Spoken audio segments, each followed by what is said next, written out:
할까요? 하나님의 자녀답게 삽시다.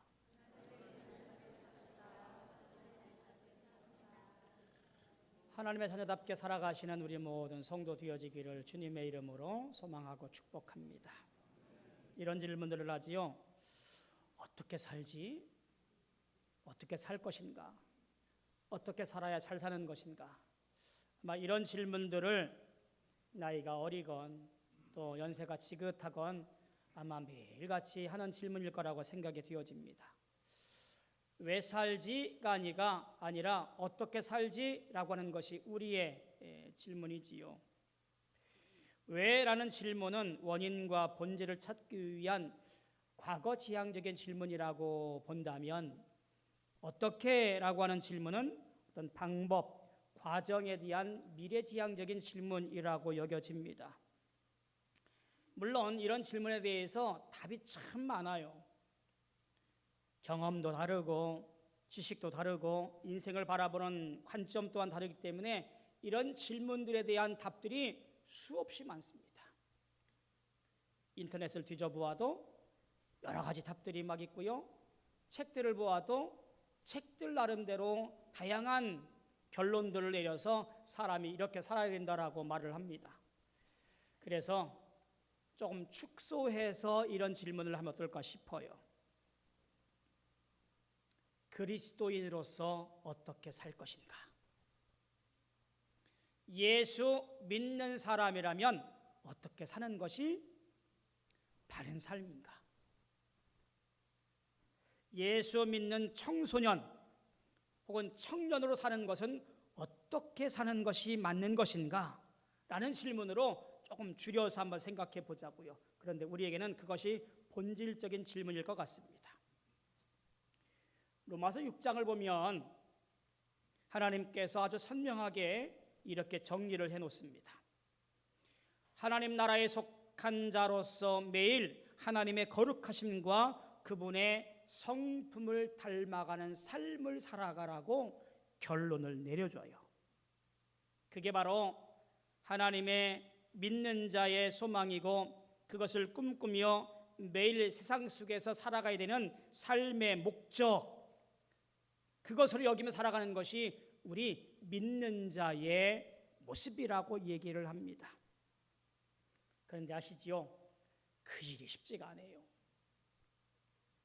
그냥 똑 떨어져서 나만 혼자 살면 그럴 수도 있겠지만, 사람들과 부비며 살고 이웃과 늘 얼굴 마주하며 살아가다 보니 우리가 참 여러 가지 일들을 겪어가면서 이러저러한 일들로 애쓰고 수고하는 경우들이 참 많지요.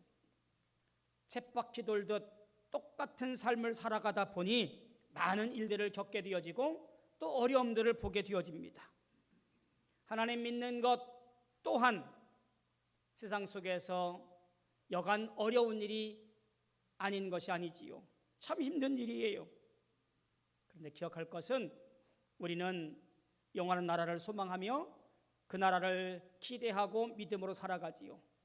주 앞에 서는 날 잘 살고 왔구나라고 칭찬 듣는 사람이기에 오늘 내가 주 앞에 부끄러움이 없는 믿음의 삶을 살아가는 것이 어쩌면 중요하고도 또한 가장 기억에 남을 질문이라고 보여집니다. 어떻게 살고 계십니까?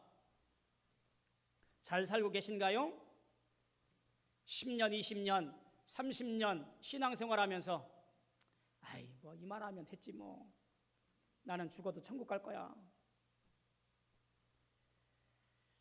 이렇게 단순하게 생각하면서 신앙생활 하고 계신지 한번 되묻고 싶어요. 연수의 문제가 아니라, 직분의 문제가 아니라 믿음의 영역이기에 더더욱 그렇습니다. 믿음이라고 하는 것은요, 교회에 잘 다녀서 복받도록 하나님을 협박하거나 이용하는 것이 아니잖아요. 믿음의 영역이라고 하는 것은 하나님의 뜻에 나의 뜻을 맞추는 것이고, 하나님의 눈이 향하시는 곳에 나의 시선이 집중되어지고, 하나님의 흘리는 눈물 앞에 그 내 눈물도 보태지기를 원하는 것, 어쩌면 그것이 믿음 생활이고 신앙 생활이지 싶습니다. 내 주인이신 주님을 닮아가기 위해서 오늘도 애쓰고 수고하는 것, 그것이 우리에게 있어져야 될 줄로 믿습니다. 결국 믿음이라고 하는 것은 추상적인 어떤 관념의 세상이 아니라 실질적으로 드러내야 할 열매 맺는 삶이기에 더더욱 우리에게 그렇습니다. 잘 사셔서 열매 많이 맺어서 하나님께서 잘했다, 잘 살았다, 이런 말 듣게 되어지기를 주님의 이름으로 소망하고 축복합니다. 이 질문이 더더욱 중요한 것은 지금 부활절, 셋째 주를 보내고 있어요. 주님의 부활을 목격하고 성령의 임하심을 경험한 제자들이 이제 어떻게 살아야지? 라고 묻는 것에 어쩌면 오늘 본문이 얘기하고 있기 때문에 그렇습니다. 사도 요한은 말년에 에베소를 중심으로 복음 전도 사역을 애썼습니다. 지금의 소아시아 지역, 튀르키예 서쪽이지요. 이 소아시아 지역 교회에서 활동하면서 흩어져 있는 교회 그리스도인들에게 편지를 보내서 격려하고 말씀을 전하고 위로합니다. 우리가 알고 있는 회람 편지, 즉 교회마다 돌려가면서 읽으라고 그렇게 회람 편지를 보내줘요. 그 편지에서 하나님과 교제하기 위해서 어떻게 순종하고 진리를 추구하고 삶을 살아야 되는지, 또 사랑의 교제를 이루어야 되는지를 설명하고 있는 것을 보게 되어집니다.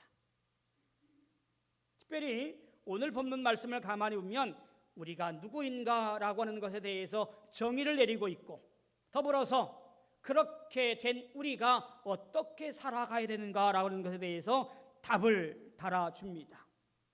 그러니까 예수 믿고 구원자로 고백한 사람들이 어떤 삶을 살 것인가라는 것에 대해서 명확하게 권면하고 있다라는 이야기예요. 자, 그러면 첫 번째로 볼 수 있는 것이 무엇이냐면 도대체 예수 믿는 자가 누구인가라는 것에 대한 정의예요. 1절에 보니까 뭐라고 말하냐면 하나님의 자녀라 일컬음을 받게 하셨다라고 되어져 있고요.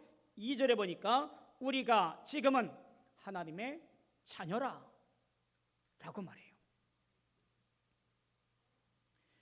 예수를 믿고 나의 구주로 고백한 성도의 본분과 정체성이 뭐라고 그러냐면 하나님의 자녀라 그런 거예요. 하나님의 자녀라라고 하는 것은 하나님의 뜻과 생각을 알고 그 뜻대로 살아가기로 맺어진 관계, 그것이 아버지와 자녀의 관계예요. 종도 아니고요, 그저 무리도 아니고요, 나와 하나님과의 관계는 아버지와 자녀의 관계라는 사실을 강조합니다. 여기에 기억할 것이 있습니다. 내가 하나님의 자녀가 된 것은 내 지식이나 내 혈통이나 내 의나 내 노력으로 된 것이 절대로 아니라는 사실을 기억해야 됩니다. 보라, 아버지께서 어떠한 사랑을 우리에게 베푸사 하나님의 자녀가 되었다라고 소개합니다. 내가 하나님의 자녀가 된 것은 오직 하나님의 사랑으로 말미암아 되어진 것이라는 사실을 이야기하고 있어요. 하나님의 자녀가 될 수 있는 조건도 형편도 사정도 아니지만 하나님께서 우리를 사랑하셔서 자녀 삼아 주신 거예요. 내 의로움이나 내 자랑이나 나로부터 비롯된 것이 절대로 아니라 하나님께서 우리를 붙잡아 이끄시고 우리에게 은혜를 베푸셔서 선물로 주셔서 우리를 자녀로 맞이하셨다라는 이야기예요. 우리가 어떻게 이 사건에 대해서 응답해야 될까요?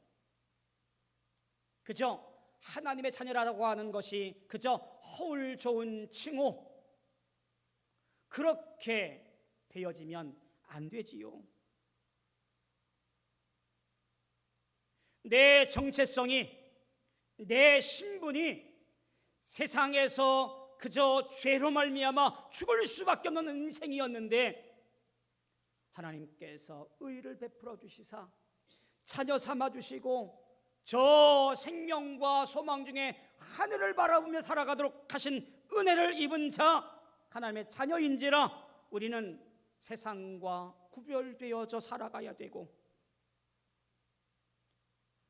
하나님의 자녀로 살아가기에 세상에 속하지 않은 존재인지라 주님으로 감사하고 주님만으로 기뻐하고 주님만 노래하고 찬송할 수 있는 삶을 살아가야 된다라는 얘기지요.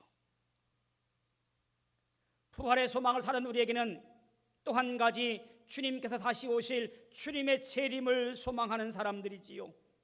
이 땅에 많은 고난과 어려움이 있다 할지라도 이 모든 것들을 믿음으로 이겨내며 견디며 주님 다시 오늘 그날에 더욱더 많은 것으로 영광 돌리며 살아가기를 갈망하는 것이 우리의 모습이지요.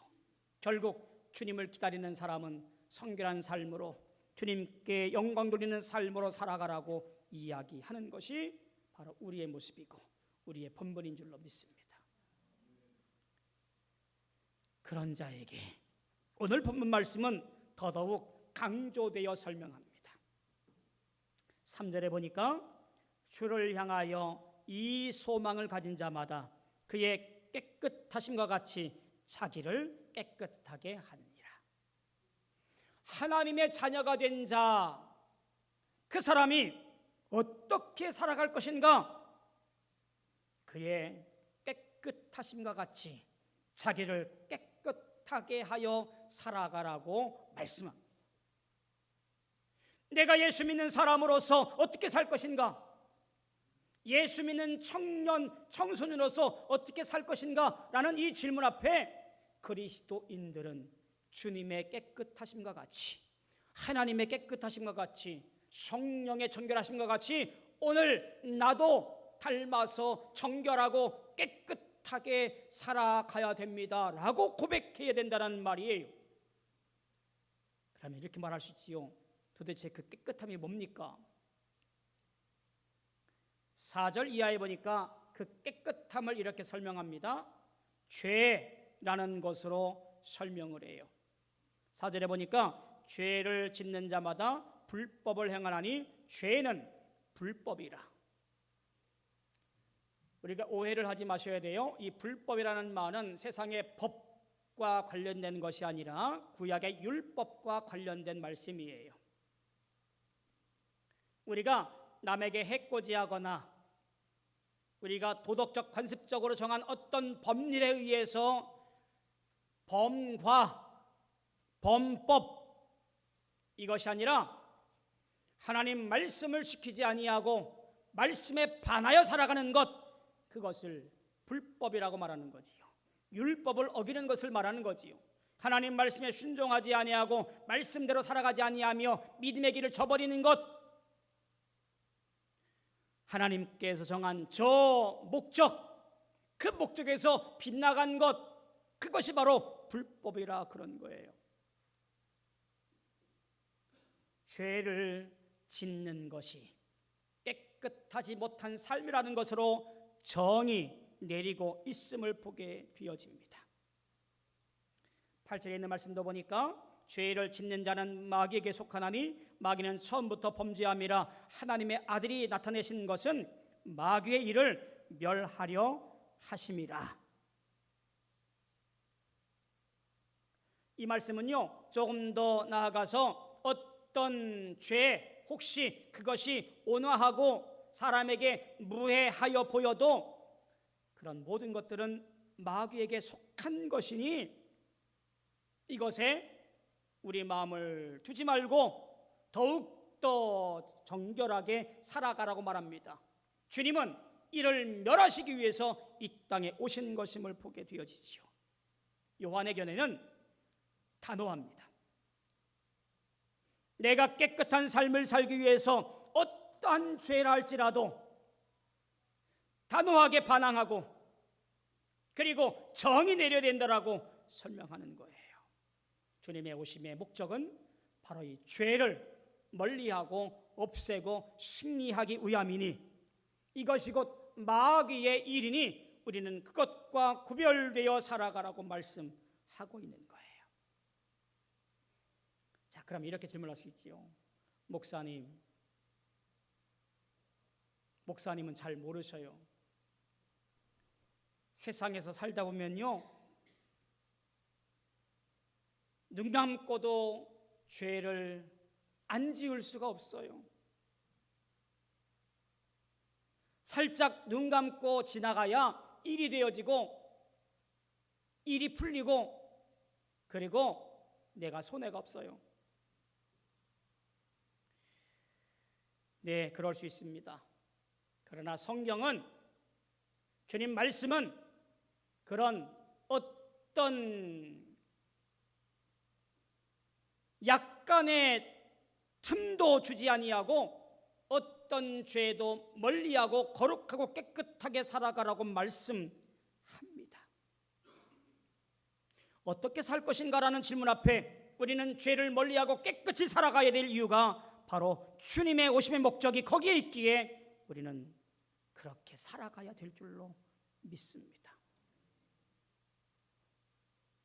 그런데 목사님, 그거 아셔야 돼요. 죄를 안 짓는 사람이 어디 있습니까? 물론 맞습니다. 목사도 죄를 짓고요, 장로도 죄를 짓고요, 권사도 죄를 짓고요, 집사도 죄를 짓고요, 교회 열심히 10년, 20년, 30년 교회 다녀도 죄를 짓는데 다 노출되어 있어요. 그럼 우리는 실패한 것 아닙니까? 요한의 이 엄격한 것, 죄를 짓지 말아라는 이 말을 우리는 그저 울리는 꽹과리가 되지 않겠습니까? 오늘 요한의 정의 내리는 죄에 대한 이 이야기를 잘 보시면 이렇게 정의를 내릴 수 있습니다. 즉, 습관적인 죄를 짓지 않도록 주의하라고 말하는 거예요. 해석의 근거가 뭐냐면 바로 이 요한이 쓰고 있는 죄에 대한 동사들을 가만히 보면 헬라어 동사의 시제가 현재 시제를 사용합니다. 그러니까 일정 기간 동안 행해진 특별한 죄가 아니라 불특정 시간 동안에 습관적으로 계속 죄에 머무는 것을 의미하고 있는 거예요. 6절에서 보니까 그 안에 거하는 자마다 범죄하지 아니하나니 라고 말하고 있는 것을 볼 때에 무한정 계속해서 죄 안에 머무르지 않는다라는 것으로 말하고 있는 거예요. 그럴 수 있는 능력이 뭐예요? 우리 안에 하나님의 씨, 하나님의 본성이 이 안에 머물러 있기 때문에, 즉 예수를 나의 구주로 고백한 사람은 내 안에 하나님의 씨, 본성이 있기에 혹 내가 죄를 지었다 할지라도 그것이 마음에 걸려서 다시 죄를 짓지 않도록 하는 하나님의 자녀의 모습이 있다라는 이야기예요. 반복적으로 죄를 짓는 것은 마귀의 일이니 반복적인 죄에서 벗어나, 습관적인 죄의 습성에서 벗어나 우리가 회개하고 용서함 받고 거룩한 삶을 살아가려고 애쓰고 몸부림쳐야 된다라고 하는 거예요. 결국 요약한다면 하나님의 자녀들이라면 삶으로 그의 신분을 드러내야 한다라고 하는 거예요. 아, 저 사람 예수 믿는 사람이구나, 교회에 다니는 사람이구나, 예수에 속한 사람이구나. 이것이 어떻게 살 것인가, 예수 믿는 사람으로서 어떻게 살 것인가에 대한 분명한 답이라고 보여집니다. 사랑하는 성도 여러분, 다시 한번 물어볼게요. 어떻게 살아야 될까요? 부활하신 주님 믿고 다시 오실 주님을 기다리고 있는 우리 믿음의 사람들 어떻게 살아야 될까요? 내가 지금 하나님의 자녀인지라 그의 본성에 합당하게 살아야 되는 것은 너무나 당연한 일입니다만 더욱 적극적인 삶의 방식으로 죄로부터 멀리 떠나 스스로 깨끗이 하는 삶을 살아내시는 우리 모든 성도 되어지기를 주님의 이름으로 축복합니다. 남들이 다 죄 가운데 그렇게 보편적으로 살아간다 하더라도 하나님 보시기에 죄라고 한다면 과감히 거부할 수 있는, 혹 그것이 내가 손해가 되어지더라도 그로부터 멀리 떨어지려는 용기가, 믿음의 결단이 있어지기를 원합니다. 그 결단이 내 안에 하나님의 씨가 있다는 증거가 되어질 줄로 믿습니다. 주님 오실 그날까지, 주님 앞에서는 그날까지 거룩한 백성으로, 깨끗한 백성으로 살아내시는 우리 모든 성도 되어지기를 주님의 이름으로 소망하고 축복합니다. 기도하겠습니다. 참 좋으신 아버지 하나님, 은혜를 감사합니다. 하나님의 씨가 우리 안에 있어서 하나님의 자녀로 부름받아 살게 하신 것을 감사합니다. 우리는 하나님의 자녀에 합당한 삶을 살아가게 도와 주옵소서. 내 안에 씨가 있는 본성을 따라 살아가는 성도들 되어지게 역사하여 주시옵소서. 예수님의 이름으로 간절히 기도하옵나이다. 아멘.